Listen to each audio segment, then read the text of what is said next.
Oi, gente, boa noite, tudo bem com vocês? Vamos lá para mais um estudo, né? Hoje Marcos 3 e creio que o Senhor vai falar muito conosco. Feche seus olhos, vamos orar. Amém, Jesus. Deus, nós te agradecemos, louvamos ao Senhor, Pai, por mais um dia, Pai, que nós podemos nos debruçar na Tua Palavra, ouvir a Tua voz através dela, Senhor. Jesus, que o Senhor invada as casas, Pai, das pessoas que estão ouvindo esse vídeo, vendo esse vídeo, Senhor, com uma presença, Senhor, que elas talvez nunca experimentaram antes. Que elas sejam inundadas por uma glória que elas nunca experimentaram antes, Senhor. Que essas pessoas possam sentir, Pai, mesmo o Teu toque, o Teu abraço, Senhor, o Teu descanso, que elas possam descansar no Senhor, entregar todas as suas aflições, angústias, o medo. Pai, em nome de Jesus, visita a casa dessas pessoas, Senhor. Que o Senhor venha, Pai, com uma paz que excede todo entendimento, renovando, trazendo força, novo ânimo, Senhor. E que através da palavra, que é o nosso alimento, Senhor, nós sejamos fortalecidos pelo Senhor. Em nome de Jesus eu oro. Amém. Vamos lá então, gente. Marcos 3 diz assim: Noutra ocasião, ele entrou na sinagoga e estavam ali um homem com uma das mãos atrofiada.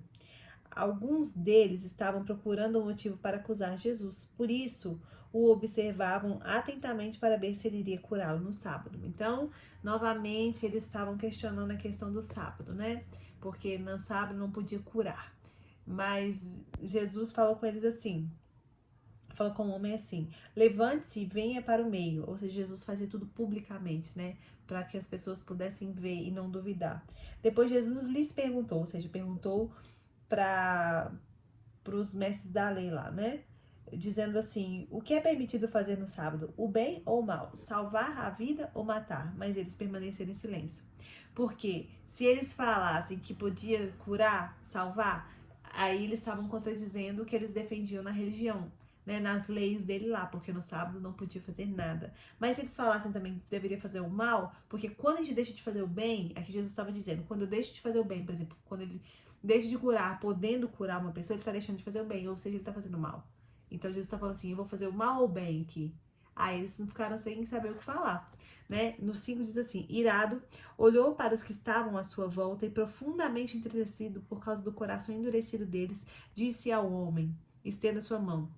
Ou seja, Jesus, ele mostrou seu sentimento de indignação, né, com tristeza mesmo, porque essas pessoas tinham um coração endurecido, no sentido de que eles se preocupavam mais com a lei, com os regulamentos da lei, do que propriamente com as pessoas, com fazer o bem para o próximo. Ou seja, a lei defendia isso, amar o seu próximo como a ti mesmo, mas ao mesmo tempo eles preferiam escolher falar que a pessoa não podia fazer nada no sábado do que fazer o bem para uma pessoa. Ou seja, a lei era mais importante do que uma pessoa para eles, né? Então Jesus, ele estendeu, a pessoa estendeu a mão, né? O homem estendeu a mão e a mão foi restaurada. Então os fariseus saíram e começaram a conspirar com os herodianos contra Jesus sobre como poderiam matá-lo.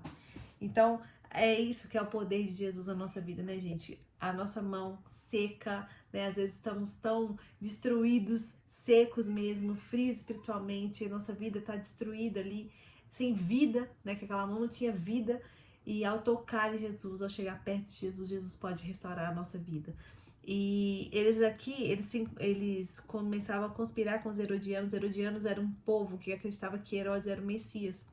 E por incrível que pareça, os fariseus herodianos, eles se odiavam. Eles não eram um povo que amava o outro, mas eles se juntaram contra Jesus. Ou seja, todo mundo se levantou contra Jesus.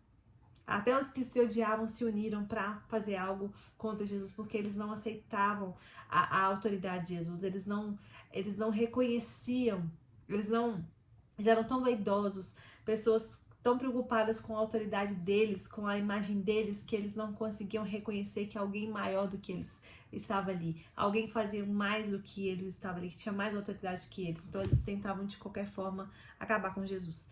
Então no 7 diz assim: Jesus retirou-se com seus discípulos para o mar, e uma grande multidão vindo da Galileia o seguiu.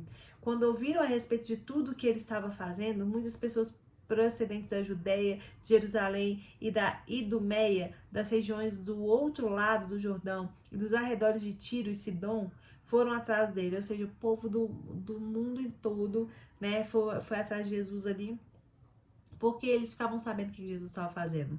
E eles queriam experimentar esses milagres, essas maravilhas.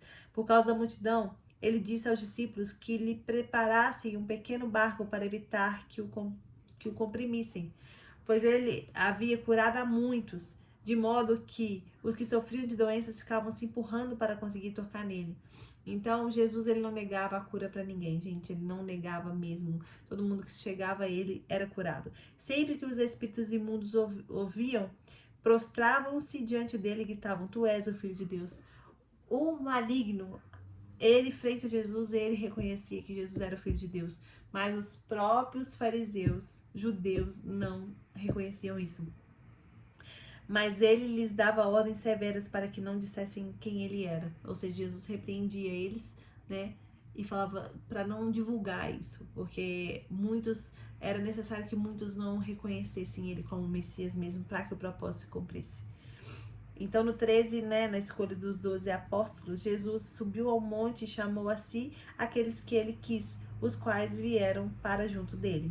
Escolheu 12, designando-os apóstolos, para que estivessem com ele, os enviassem a pregar e tivessem autoridade para expulsar demônios. Então, quando nós somos discípulos de Jesus, o que nós recebemos? Autoridade para pregar e autoridade para expulsar demônios e curar. Estes são os 12 que ele escolheu: Simão, a quem deu o nome de Pedro, Tiago, filho de Zebedeu, e João, seu irmão, os quais deu o nome de Boanerges, que significa filhos do trovão, André, Filipe, Bartolomeu, Mateus, Tomé, Tiago, filho de Alfeu, Tadeu, Simão, o Zelote e Judas Iscariote, que o traiu. E agora no 20, continuando, diz assim: Então Jesus entrou numa casa e novamente reuniu-se ali uma multidão, de modo que ele e os seus discípulos não conseguiram nem comer. Quando seus familiares ouviram falar disso, saíram para trazê-lo à força, pois diziam: ele está fora de si. Os próprios familiares dele não reconheciam que Jesus estava cumprindo o chamado dele. E os mestres da lei que haviam descido de Jerusalém diziam: ele está com Beelzebu, pelo príncipe dos demônios é que ele expulsa os demônios. Ou seja, gente, eles estavam falando que Jesus expulsava os demônios pelo poder de Satanás e não pelo poder dele. Se o rei, aí Jesus diz assim: como pode Satanás expulsar o próprio Satanás? Se um reino estiver dividido contra si mesmo, não poderá subsistir. Ou seja, aí que continua, né? Se uma casa estiver dividida contra si mesma, também não poderá subsistir. Ou seja, gente, por exemplo, um casamento. Se se um estiver contra o outro, né? Se um estiver contra si mesmo, né? Porque eles são um, o homem e a mulher. Se um estiver contra o outro, esse casamento não vai subsistir, porque um reino dividido, né? Uma casa dividida contra si mesmo, ela não subsiste, ou seja, dá errado. Então, nos casamentos, gente, nenhum é contrário ao outro, sabe? Nenhum é rival do outro, pelo contrário, né? São parceiros, é uma união ali, a mesma visão e não contrária.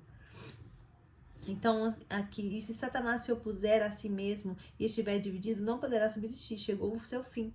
De fato, ninguém pode entrar na casa de um homem forte e levar dali os seus bens sem antes o amarre. Aqui ele está falando de Satanás, né?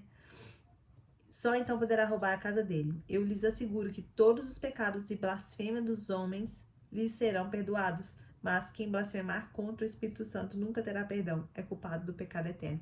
Aqui ele estava falando porque eles estavam condenando que Jesus estava expulsando demônios em nome de Satanás. Então eles estavam pecando, blasfemando contra o Espírito Santo. E aqui Jesus estava dizendo, é um pecado eterno, não tem salvação. Jesus falou isso porque eles estavam dizendo que estás com o Espírito imundo. Então, Jesus estava falando, né, que eles não teriam perdão por estar blasfemando contra o Espírito Santo. Mas Jesus falava muito em parábola para que as pessoas pudessem entender. Então, no 31, diz assim: então chegaram a mãe e os irmãos de Jesus e ficaram do lado de fora, mandaram que alguém chamá-lo. havia muita gente assentada ao seu redor. Eles disseram: tua mãe e teus irmãos estão lá fora te procurando. Aí Jesus disse assim: quem é minha mãe e quem são meus irmãos? Perguntou ele. Então olhou para os que estavam assentados ao seu redor e disse: aqui estão a minha mãe e meus irmãos. Quem faz a vontade de Deus, este é meu irmão, minha irmã e minha mãe. Aqui Jesus estava, falando do que iria acontecer, porque ao Jesus morrer na cruz por nós, ele nos deu o direito de ser chamados filhos de Deus. Nós somos adotados por Deus. Então, o que Jesus estava dizendo é que todo mundo ali seria da família dele depois da morte dele. Mas as pessoas não entendiam, né? Então, mesmo Jesus falando tão abertamente, eles não compreendiam a grandiosidade da obra de Jesus na cruz. Mas o que Jesus estava dizendo é que todos nós somos família de Jesus ao reconhecermos Jesus como nosso Senhor e Salvador e crer na obra da cruz. Amém? Então é isso, gente. Acabamos aqui já. Hoje foi rapidinho, né? Que é um capítulo mais curto e repete algumas coisas também de Mateus, né?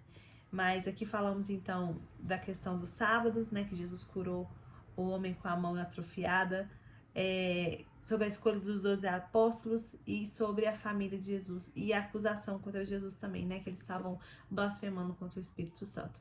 Então é isso, que Jesus abençoe vocês e até amanhã, se Deus quiser.